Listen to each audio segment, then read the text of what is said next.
creatures, when the pain of living becomes something closer to dying. It's at times like these when the only humane course of action is euthanasia. John N was never what you might call, people person. First, approach the animal, looking him straight in the eyes. He never felt at all comfortable with most members of the human race. If the animal is a canine, approach from beneath the muzzle. Do not show your teeth, but do maintain eye contact. Often silent in the company of others, if he harbored any gay or entertaining thoughts, he played the gentleman and kept them to himself. Gently administer the sedative. Cal. But with animals, How you feeling, Cal? he was a natural. Not good, Johnny. I got the shakes and the aches, the twitches. The only thing I ain't got now is a prayer. Don't say that. Oh, Johnny, it's bad, ain't it? I'm sorry, Cal. Do your best to calm the patient. If you know he appreciates a nice scratch behind the ear, now's the time to do it.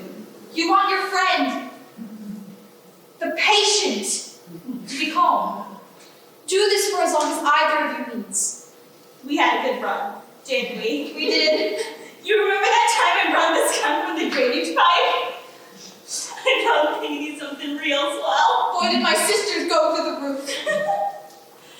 Those was good times. What are you going to tell the others? The birds and the snake? You going to tell them I went to go live on a farm? You only never believe it. You got that right. Oh boy, this is rough. While putting the patient at ease, ready a syringe loaded with a complementary antiarrhythmic agent. Take care you've diverted the patient's attention away from the injection site. Can you ever forgive me, pal? Look at me, Johnny. Look me in the eyes. You know, and I know. Just because something ends, that don't mean it wasn't a great success. Now do it. So long, old friend. Give those cats in heaven hell.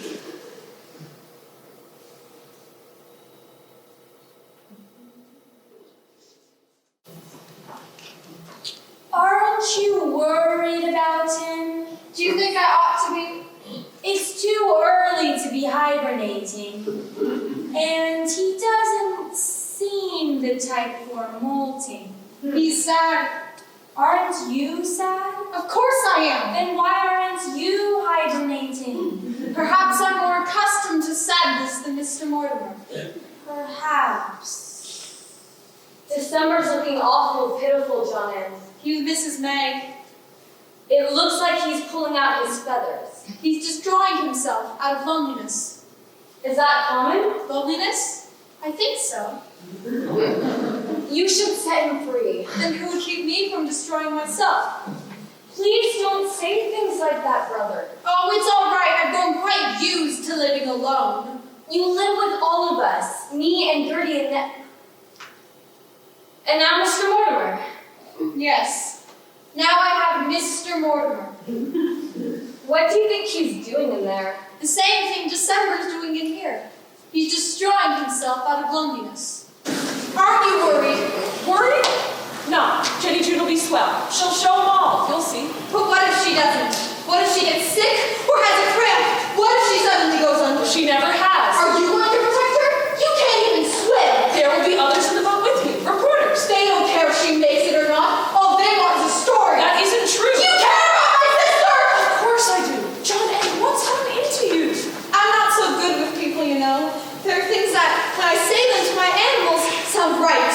But when I say them to another person, they sound all wrong. Is this about Nellie? It's about you. Me. I think if you're in love with my sister, you should just tell me.